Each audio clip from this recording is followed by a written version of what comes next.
পটাবিল মধ্য ইংৰাজী বিদ্যালয়ৰ সপ্তম মানৰ মৰমৰ ছাত্ৰ ছাত্ৰীসকল, তোমালোকৰ শিক্ষা বিভাগৰ পৰা অহা স্ব-শিকন সমলৰ ইংৰাজী বিষয়ৰ আজি আমি এক্টিভিটি 5A এই সম্পৰ্কে আলোচনা কৰিবলৈ ওলাইছোঁ।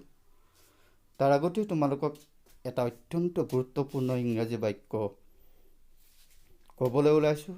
এই বাক্যটো হৈছে I keep 6 honest serving men. They taught me all I knew.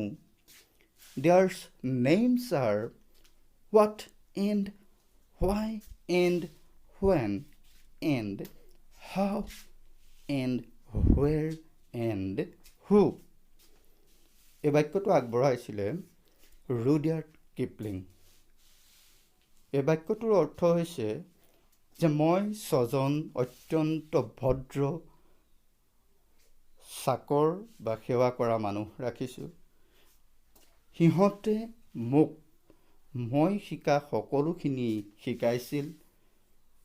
সিহঁতৰ নামবোৰ হৈছে হোৱাট কি এণ্ড হোৱাই কিয় এণ্ড হোৱেন কেতিয়া এণ্ড হাউ কেনেকৈ এণ্ড হুৱেৰ ক'ত এণ্ড হু কোন।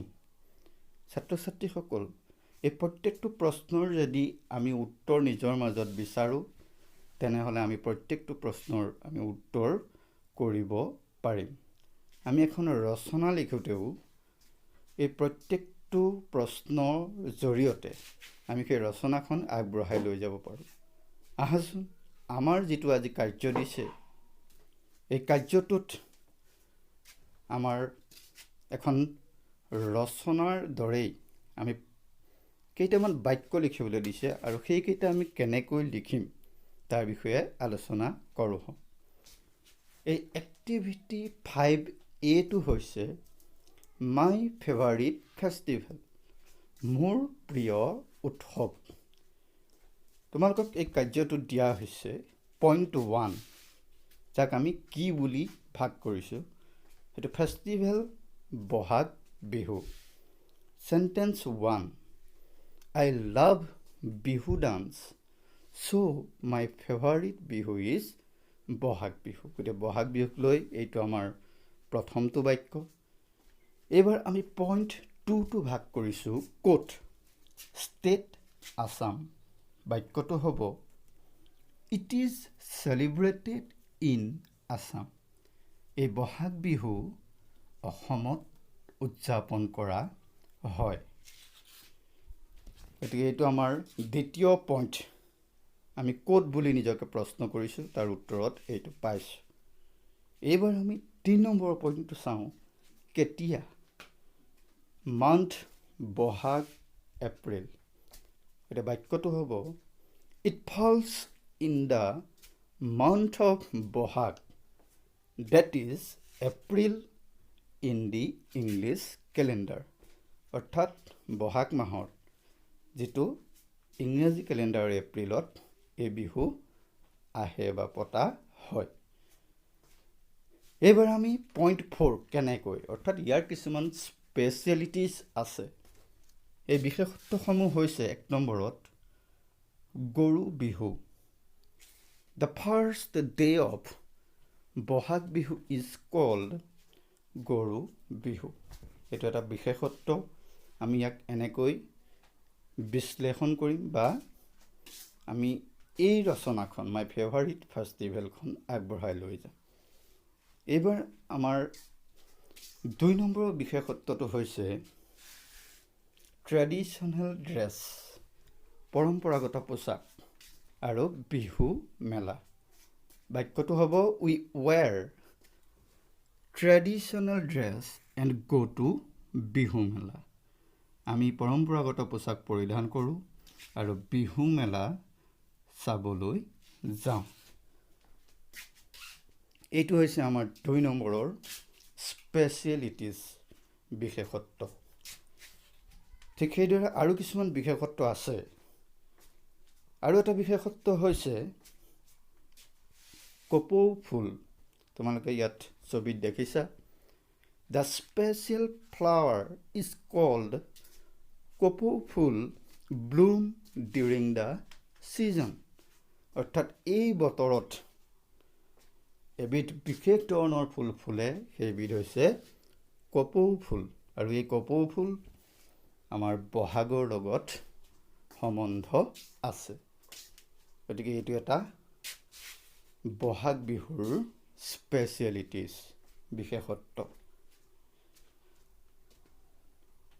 আমাৰ ছাত্ৰ ছাত্ৰীসকল, এইবাৰ আমাৰ এক্টিভিটি 5-8 নিজৰ ফেভাৰিট ফেষ্টিভেলৰ ওপৰত আমি আলি আই লৃগাঙৰ ওপৰত লিখিবলৈ ওলাইছোঁ। ইয়াত তোমালোকে ছবিত দেখিছাই, যিহেতু আমাৰ বিদ্যালয় এখন মিচিং অধ্যুষিত অঞ্চলত অৱস্থিত, গতিকে ছাত্ৰ ছাত্ৰীসকলৰ সুবিধাৰ্থে আমি আজি আলি আই লৃগাঙৰ ওপৰত এখন ৰচনা খুব চমুকৈ লিখিবৰ কাৰণে যত্ন কৰিম। ছাত্ৰ ছাত্ৰীসকল, তোমালোকে এইখিনিতে এই ৰচনাখন লিখাৰ ক্ষেত্ৰত কিছুমান মিচিং শব্দ আমি ব্যৱহাৰ কৰিছোঁ। প্ৰথমটো হৈছে লৃগাং লেন্স, অৰ্থাৎ লৃগাঙৰ দিন। লি লেন, লৃগাঙৰ শেষৰ দিন। গ্ৰুমৰ য়োগন, ধুতিৰ দৰে পোচাক। মিবু গালোক, পুৰুষৰ পোচাক। আৰু একেবাৰে শেষত ৰিবি গাছেং, মহিলাৰ পোচাক। এইসমূহ মিচিং জনগোষ্ঠীৰ পৰম্পৰাগত পোচাক। গতিকে ছাত্ৰ ছাত্ৰীসকল, এইবাৰ আহাচোন আমি আলি আই লৃগাঙৰ প্ৰথম পইণ্টটো লিখোঁ। কি? আই বিলং টু মিচিং ট্ৰাইব, মই মিচিং জনগোষ্ঠীৰ লগত সম্বন্ধিত বা তাৰ পৰা আহিছোঁ। গতিকে চ' মাই ফেভাৰিট ফেষ্টিভেল ইজ আলি আই লৃগাং। গতিকে মোৰ প্ৰিয় উৎসৱটি হৈছে আলি আই লৃগাং। গতিকে ইয়াত কি বুলি প্ৰশ্ন কৰোঁতে আমি উত্তৰত আলি আই লৃগাঙৰ ওপৰত এটা বাক্য লিখিছোঁ। এইবাৰ পইণ্ট 2টো আলোচনা কৰোঁ। ক'ত? State Assam. It is celebrated in Assam. এইটো ক'ত চেলিব্ৰেট কৰা হয়? অসমত উদযাপন কৰা হয়। এই বাক্যটো আমি বহাগ বিহু লিখাৰ ক্ষেত্ৰতো একেটাই হৈছিল। এইবাৰ 3 নম্বৰৰ যিটো পইণ্ট আছে, কেতিয়া? Month, Phagun, February. It falls in the month of Phagun, that is February in the English calendar. ইংৰাজী কেলেণ্ডাৰৰ ফেব্ৰুৱাৰী মাহত আৰু অসমীয়া ফাগুন মাহত এই আলি আই লৃগাং উদযাপন কৰা হয় বা পতা হয়। এইবাৰ আমি 4 নম্বৰ পইণ্টটোলৈ আগবাঢ়িছোঁ, অৰ্থাৎ কেনেকৈ উদযাপন কৰা হয়। ইয়াৰ কিছুমান স্পেচিয়েলিটিজ আছে। প্ৰথমটো হৈছে ট্ৰেডিশ্যনেল ড্ৰেছ। উই ৱেৰ ট্ৰেডিশ্যনেল ড্ৰেছ লাইক মিবু গালোক, গ্ৰুমৰ য়োগন, ৰিবি গাছেং এটচেট্ৰা। অৰ্থাৎ এই পোচাকসমূহ আমাৰ যেতিয়া আলি আই লৃগাং উদযাপন কৰা হয় তেতিয়া সকলোৱে পৰিধান কৰে। ইয়াৰ আৰু কিছুমান বিশেষত্ব আছে। এই বিশেষত্বসমূহ হৈছে এগ্ৰিকালচাৰ, অৰ্থাৎ Ali Aye Ligang is a spring festival associated with agriculture. এই আলি আই লৃগাং হৈছে এবিধ বসন্তৰ উৎসৱ, যিটো এগ্ৰিকালচাৰৰ লগত জড়িত বা এগ্ৰিকালচাৰৰ লগত সম্বন্ধিত। আৰু কিছুমান বিশেষত্ব হৈছে,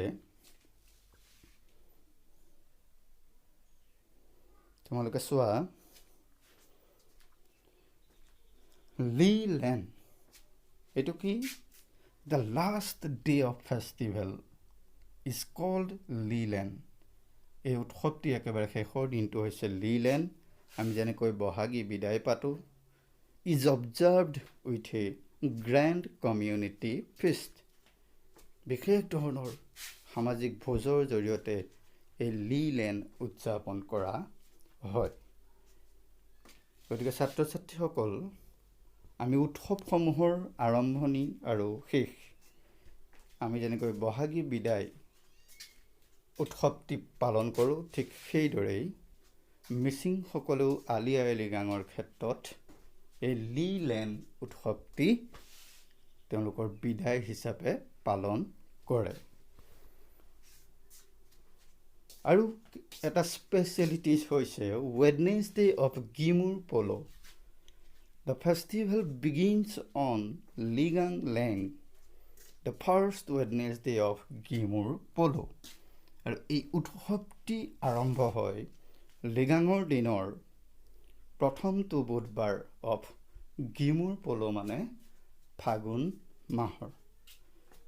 গতিকে ফাগুন মাহৰ প্ৰথমটো বুধবাৰে এই আলি আই লৃগাং উৎসৱটি মিচিংসকলে উদযাপন কৰে। এইটো এটা অত্যন্ত গুৰুত্বপূৰ্ণ স্পেচিয়েলিটিজ। মৰমৰ ছাত্ৰ ছাত্ৰীসকল, আমি আজি আলি আই লৃগাঙৰ বিষয়ে প্ৰথম পদক্ষেপ হিচাপে এইখিনি বিষয় বা এইখিনি বাক্য আমি আলোচনা কৰিলোঁ।